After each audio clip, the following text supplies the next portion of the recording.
प्रिय भक्तों, जय श्री राम। अब हम भक्त माल कल्याण से आपको सुनाने जा रहे हैं भक्त मयूर ध्वज की कथा। द्वापर के अंत में रत्नपुत्र के अधिपति महाराज मयूर ध्वज एक बहुत बड़े धर्मात्मा तथा भगवत भक्त संत हो गए। इनकी धर्मशीलता, प्रजावत्सलता एवं भगवान के प्रति स्वाभाविक अनुराग था। ये बड़े बड़े यज्ञ करते रहते थे। एक बार इनका अश्वमेध का घोड़ा छूटा हुआ था और इनके साथ इनके वीर पुत्र ताम्रध्वज तथा प्रधानमंत्री सेना के साथ यज्ञ के घोड़े की रक्षा करते हुए घूम रहे थे। उधर उन्हीं दिनों धर्मराज युधिष्ठिर भी अश्वमेध यज्ञ चल रहा था और उनके घोड़े के रक्षक के रूप में अर्जुन और उनके सारथी स्वयं भगवान श्री कृष्ण साथ थे। मणिपुर में दोनों की मुठभेड़ हो गई। उन्हीं दिनों भगवान के सारथ और अनेकों वीरों पर विजय प्राप्त करने के कारण अर्जुन के मन में कुछ अपनी भक्ति तथा वीरता का गर्व सा हो आया था। संभव है इसीलिए अथवा अपने एक छिपे हुए भक्त की महिमा प्रकट करने के लिए भगवान ने एक अद्भुत लीला रची। परिणामतः युद्ध में श्री कृष्ण के ही बल पर मयूर ध्वज के पुत्र ताम्रध्वज ने विजय प्राप्त की और श्री कृष्ण तथा अर्जुन दोनों को मूर्छित करके वे दोनों घोड़ों को अपने पिता के पास ले गया। पिता के पूछने पर मंत्री ने बड़ी प्रसन्नता से सारा समाचार कह सुनाया, किंतु सब कुछ सुन लेने के पश्चात मयूर ध्वज ने बड़ा खेद प्रकट किया। उन्हें कहा, तुमने बुद्धिमानी का काम नहीं किया बेटा। श्री कृष्ण को छोड़कर घोड़े को पकड़ लेना, यह यज्ञ पूरा करना अपना उद्देश्य नहीं है। तुम मेरे पुत्र नहीं बल्कि शत्रु हो, जो भगवान के दर्शन पाकर भी उन्हें छोड़कर चले आए। इसके बाद वे बहुत पश्चाताप करने लगे। उधर जब अर्जुन की मूर्छा टूटी तब उन्होंने श्री कृष्ण से घोड़े के लिए बड़ी व्यग्रता प्रकट की। भगवान अपने भक्त की महिमा दिखाने के लिए स्वयं ब्राह्मण बने और अर्जुन को अपना शिष्य बनाया तथा दोनों मयूर ध्वज की यज्ञशाला में उपस्थित हुए। इनके तेज और प्रभाव को देखकर मयूर ध्वज अपने आसन से उठकर नमस्कार करने वाले थे कि इन्होंने पहली स्वस्ति कहकर उन्हें आशीर्वाद दे दिया। मयूर ध्वज ने इनके इस कर्म को अनुचित बतलाते हुए उन्हें नमस्कार किया और स्वागत सत्कार करके अपने योग्य सेवा पूजी।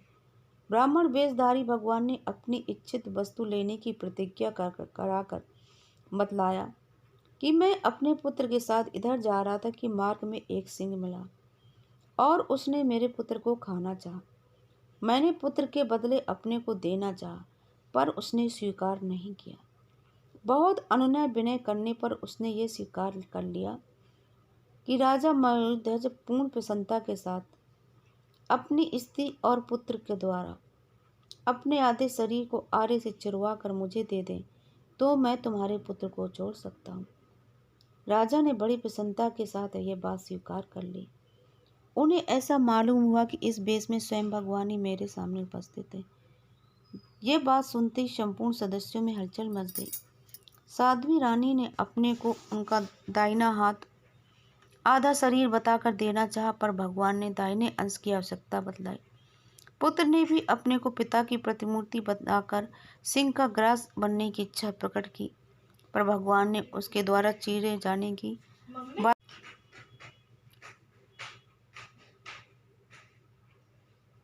भगवान ने पुत्र की भी प्रार्थना स्वीकार कर दी। अंत में दो खंभे खाड़ कर उनके बीच में हंसते हुए और उच्च स्वर से भगवान के गोविंद, मुकुंद, माधव आदि मधुर नामों का स्वशरण उच्चारण करते मयूर ध्वज बैठ गए और उनके स्त्री पुत्र आरा लेकर उनके सिर को चीरने लगे। सदस्यों ने आपत्ति उठाई, लेकिन महाराज ने यह कहकर के रोक दिया कि अगर तुम मुझसे प्रेम करते हो तो तुम लोग नहीं बोलोगे। जब उनका शरीर चीरा जाने लगा तब उनकी बाईं आंख से आंसू की कुछ बूंदें गिरकर निकल पड़ी, जिन्हें देखते ब्राह्मण देवता बिगड़ गए और ये कहकर चल पड़े कि दुख से दी हुई वस्तु मैं नहीं लेता। फिर अपनी स्त्री की प्रार्थना से मयूर ध्वज ने उन ब्राह्मण देवता को बुलाकर बड़ा आग्रह किया और समझाया कि भगवान, आंसू निकलने का ये भाव नहीं है कि मेरा शरीर काटा जा रहा है, बल्कि बाईं आंख से आंसू निकलने का ये भाव है कि ब्राह्मण के काम आकर दाहिना अंग तो सफल हो गया, परंतु बायां अंग किसी के काम न आया। बाईं आंख के खेद का यही कारण है।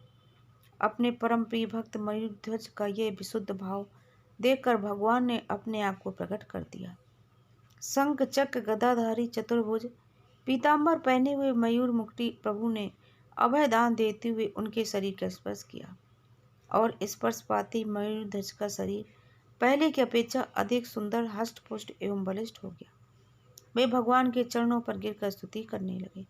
भगवान ने उन्हें सांत्वना दी और वर मांगने को कहा। उन्होंने भगवान के चरणों में अविचल प्रेम मांगा और आगे चलकर वे भक्तों की ऐसी परीक्षा न ले, इसका अनुरोध किया।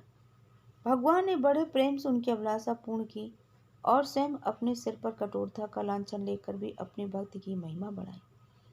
अर्जुन उनके साथ ये सब लीला देख रहे थे।